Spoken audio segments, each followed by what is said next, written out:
La lumière révèle le véritable état des choses.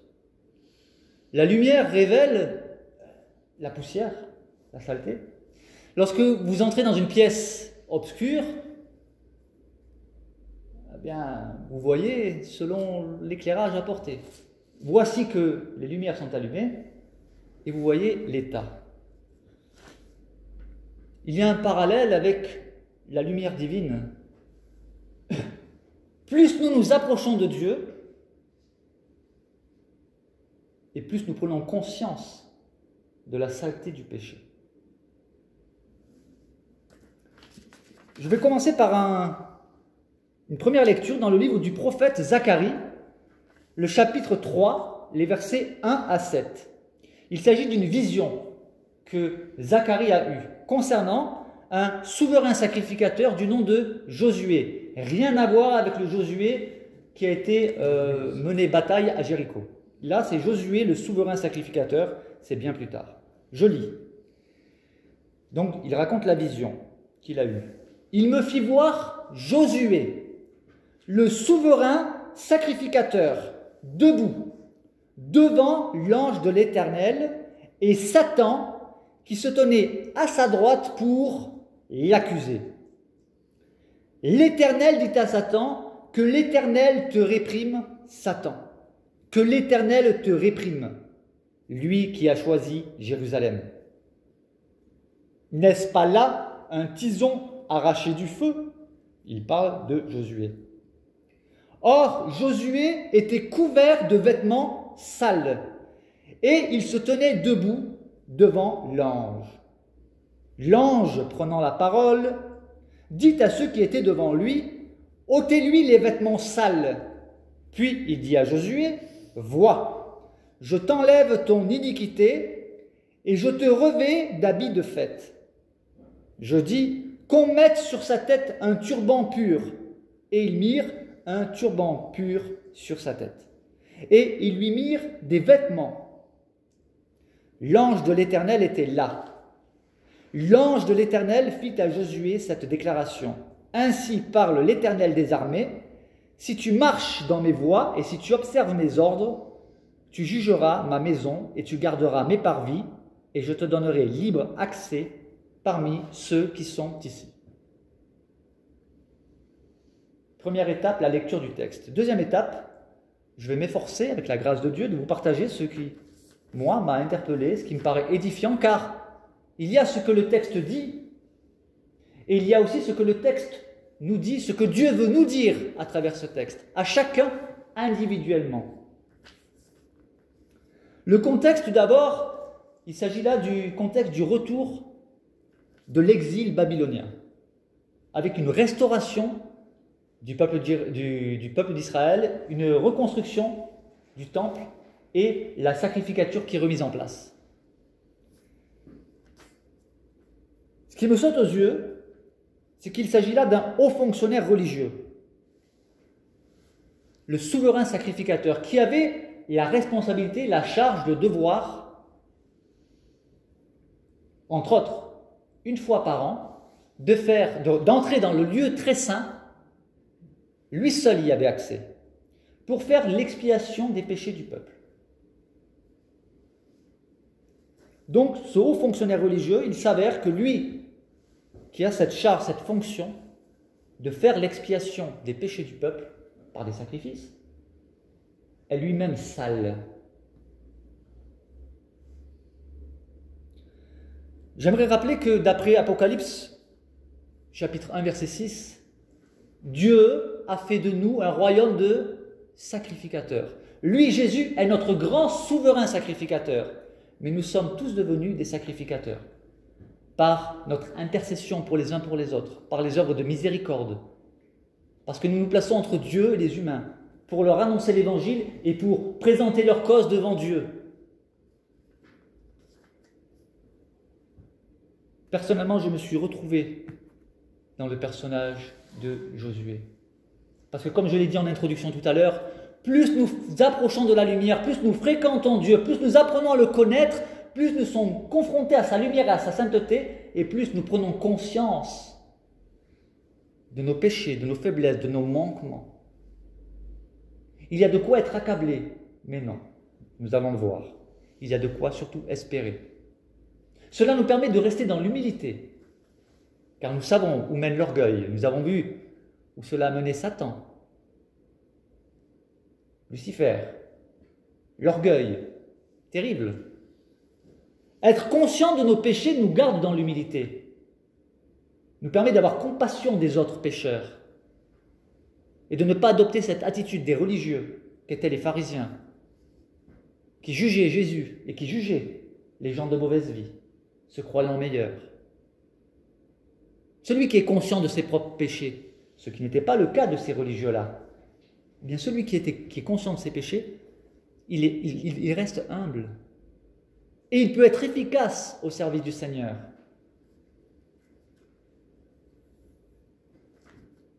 Un haut fonctionnaire, le souverain sacrificateur, est sale. Il a des vêtements sales. Et voyez-vous, il se trouve qu'il est accusé. Car sachez-le, la Bible nous le dit. Nous avons un accusateur. Le même qui a accusé Job.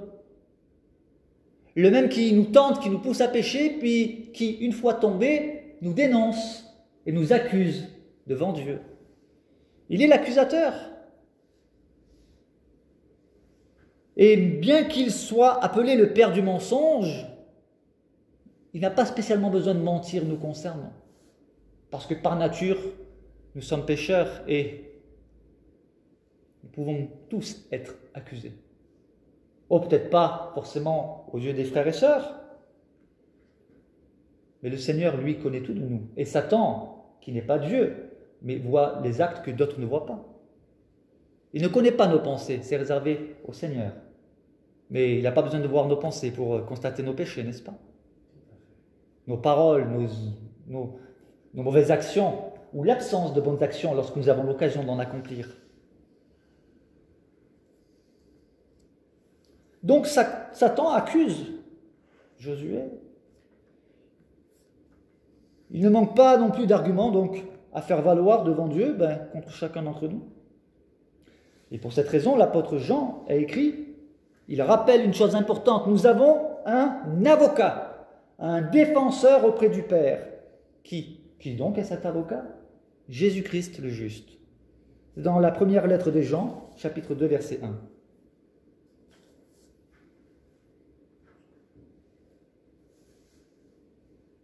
Et cet avocat était présent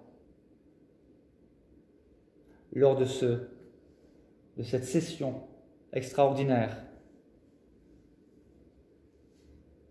de ce passage au tribunal, une certaine forme de tribunal. Et cet avocat, il apparaît sous les traits de l'ange de l'Éternel. Pour ceux qui ne l'ont peut-être jamais fait, je vous invite à étudier le personnage nommé l'ange de l'Éternel. Pas un ange de l'Éternel, mais l'ange de l'Éternel. C'est Jésus-Christ avant son incarnation. D'ailleurs, que ce soit Agar, ou que ce soit les parents de Samson, ou que ce soit Gédéon, tous ceux qui ont vu l'ange de l'Éternel et qui ont pris conscience que c'était l'ange de l'Éternel, ont réalisé qu'ils étaient, et ils le disent, avoir vu Dieu. On comprend pourquoi l'apôtre Paul dit que Christ est l'image du Dieu invisible, le reflet de sa gloire. Et l'ange de l'Éternel était présent. Si vous étudiez en comprenant cela, la personnalité de l'ange de l'Éternel, vous verrez, vous serez émerveillés.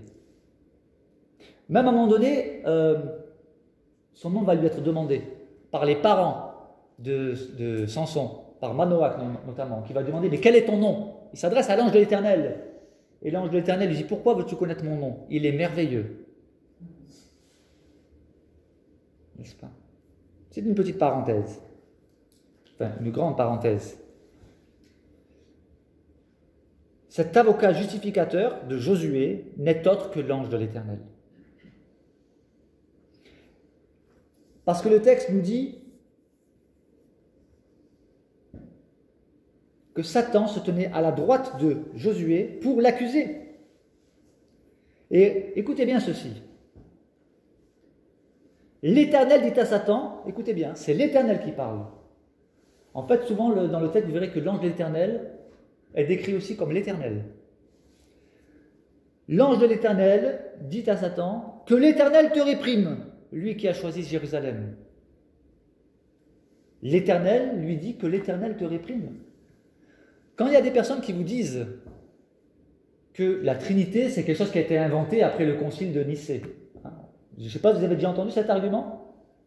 Moi, dans mes discussions, c'est avec certains musulmans, il y en a qui me disent « Ah, mais de toute façon, la Trinité, c'est une invention. » Non. Quiconque étudie l'Ancien Testament en laissant de côté les conceptions de Trinité.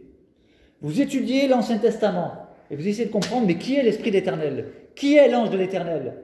L'Esprit de l'Éternel est pleinement l'Éternel et en même temps, il est l'Esprit de l'Éternel. L'ange de l'Éternel est pleinement l'Éternel, mais en même temps, il se distingue en étant appelé l'ange de l'Éternel. Au commencement, Dieu créa le ciel et la terre. Le texte original, c'est Elohim. C'est un pluriel singulier. Parce que le singulier pur, c'est Elora. Mais Elohim, c'est les divinités, les dieux. Mais au singulier, c'est une particularité.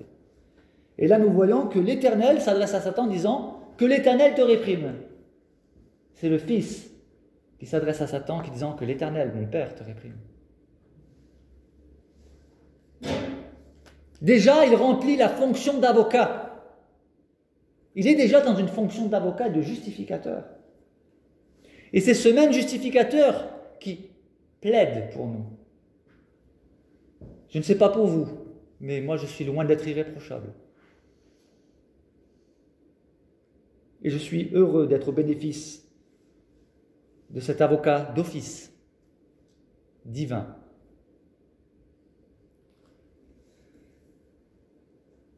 Que l'Éternel te réprime, lui qui a choisi Jérusalem. Et il parle de Josué en disant, n'est-ce pas là un tison arraché du feu? Oui, nous avons été arrachés du feu, des ténèbres, du feu de la perdition. Souvenons-nous toujours de cela.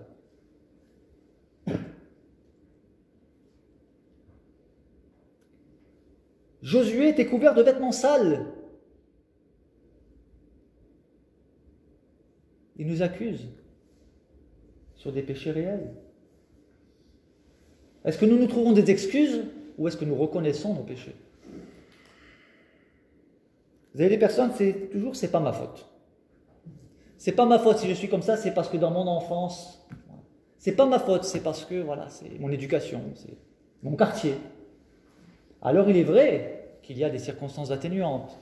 Il est vrai qu'évidemment, lorsque vous grandissez dans un foyer déséquilibré avec de la violence, etc., cela ne facilite pas un plein épanouissement. Mais c'est une chose de reconnaître des circonstances atténuantes, c'en est une autre de toujours se dédouaner et de toujours se déculpabiliser de tout reproche. Ce sont deux choses bien différentes. Et vous avez des personnes, bien ce n'est pas leur faute.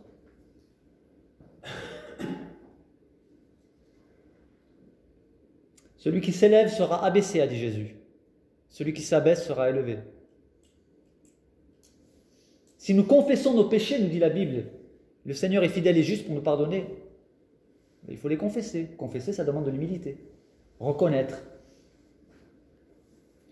Josué n'a rien à dire. Que peut-il dire? Le souverain sacrificateur, il est censé être honnête devant Dieu. On l'accuse, il sait très bien que ce qui est dit est vrai. On remarquera que les détails des saletés de ses vêtements ne nous sont pas donnés. Ce n'est pas important.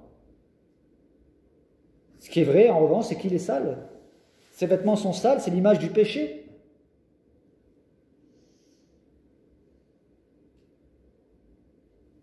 Et voici que l'ange de l'Éternel va prononcer ces paroles.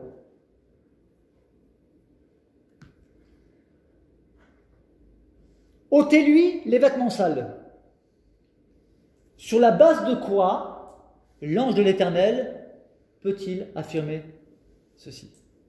Ôtez-lui les vêtements sales. Pourquoi? Est-ce qu'il a mérité qu'on lui enlève ses vêtements sales? Est-ce qu'il a mérité d'être lavé des péchés? Est-ce que le texte nous dit que Josué a demandé pardon? Certainement qu'il devait se sentir coupable, mais il n'y a pas de demande. Je veux dire par là que l'acte bienveillant de l'ange de l'Éternel, miséricordieux, cet acte miséricordieux n'est pas le fruit d'une réponse à une demande de Josué ou de qui que ce soit d'autre. C'est une initiative divine.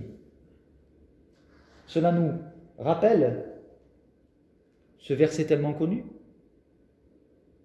que on prêche pratiquement plus sur ce verset. Jean 3,16. Car Dieu a tant aimé le monde qu'il a donné son Fils unique, afin que quiconque croit en lui ne périsse point, mais qu'il ait la vie éternelle. On ne l'a pas mérité. C'est juste l'œuvre d'amour. C'est une œuvre d'amour. Donc il donne un ordre, ôtez-lui les vêtements sales. Et puis il s'adresse au concerné, à Josué. Il lui dit, vois, je t'enlève ton iniquité. Ah, on a bien confirmation que les vêtements sales, c'est bien l'iniquité et l'injustice. Toutes les injustices que nous commettons. Je t'enlève ton iniquité et je te revêts d'habits propres. Non, même pas. Beaucoup plus. Je ne t'enlève pas des vêtements sales pour te donner des habits propres. Des habits de fête. Cela me rappelle ce qu'on appelle la parabole du fils prodigue. Oui. Parce que je crois que cette parabole est inspirée d'un fait réel. Il ne méritait pas. D'ailleurs, le fils aîné le rappelle bien, il ne mérite pas. Par son attitude, il montre bien que moi, mais lui. Et le père court vers lui, ça ne se faisait pas, et il l'accueille. Ah, l'œuvre de la grâce, l'œuvre de l'amour de Dieu. Lorsqu'on se penche pour y méditer, c'est incroyable. Et il va plus loin, qu'on mette sur sa tête un turban pur. Et ils mirent un turban pur sur sa tête. Et ils lui mirent des vêtements. Et l'ange de l'Éternel était là. L'ange de l'Éternel fit à Josué cette déclaration. Ainsi parle l'Éternel des armées. Si tu marches dans mes voies et si tu observes mes ordres, tu jugeras ma maison et tu garderas mes parvis, et je te donnerai libre accès parmi ceux qui sont ici. C'est un nouveau départ. Je te confie une mission. Vous avez un souverain sacrificateur, sale, qui va être, si je puis dire, gracieusement gracié. Et on va lui confier une mission. Mais qui ferait cela aujourd'hui?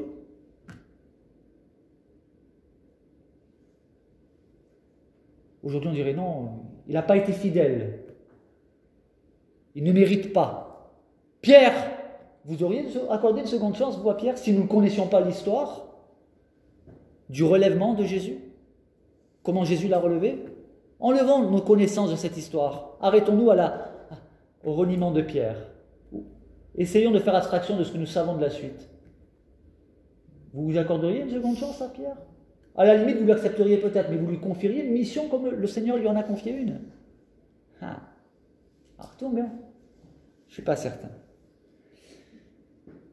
Et enfin,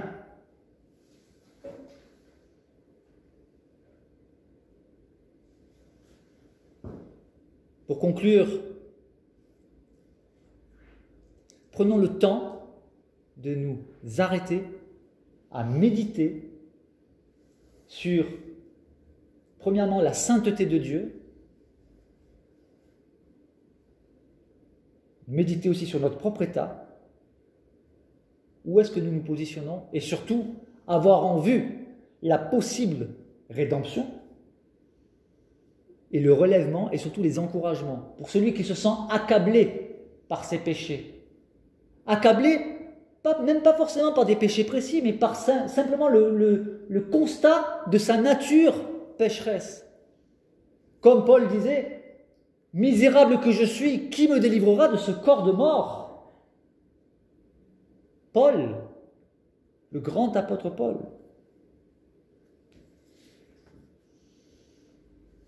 Je ne vais pas faire plus long, mais lorsque je réfléchissais à cette soirée, je ne savais pas quoi apporter, ce texte m'est apparu avec une clarté renouvelée et je me suis penché. Et cela m'a aussi, il faut d'ailleurs, que cela interpelle le prédicateur. Parce qu'il y en avait qui prêchent uniquement pour les autres. Ils ne sont jamais concernés. Alors moi je me sens très très concerné par Josué. Et cela communique effectivement un renouvellement d'espoir. Le Seigneur qui dit, oui, oui, c'est vrai. Il t'accuse sur tel ou tel point, c'est vrai. C'est vrai. Ce n'est pas, attention, ce n'est pas un permis de pécher. Ce n'est pas un laissez-passer pour vivre dans le péché. Attention, ce n'est pas ce que dit le texte. Le texte nous met simplement devant un fait. Nous avons une nature qui nous conduit à nous salir, à salir régulièrement nos vêtements. Mais il y a cet espoir que nous avons un défenseur, un avocat auprès du Père. Et sachons-le, tant que nous serons ici-bas, nous aurons cette guerre à mener. Cette guerre contre nous-mêmes. Car le premier ennemi, c'est d'abord nous. Hein. Ce n'est pas Satan. Satan, il exploite nos faiblesses naturelles. Mais nous sommes souvent notre premier ennemi.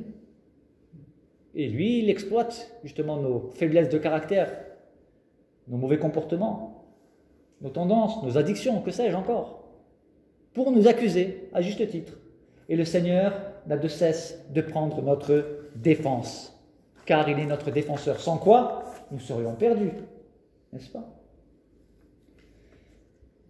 Alors, c'est le cœur reconnaissant que je vous souhaite une bonne fin de soirée, dans la paix, dans la méditation, dans la réflexion. Et merci, merci, merci de tout cœur au Seigneur, pour sa bonté, sa fidélité, son amour, son salut, ce sacrifice qu'il a accompli pour nous. Amen. Amen.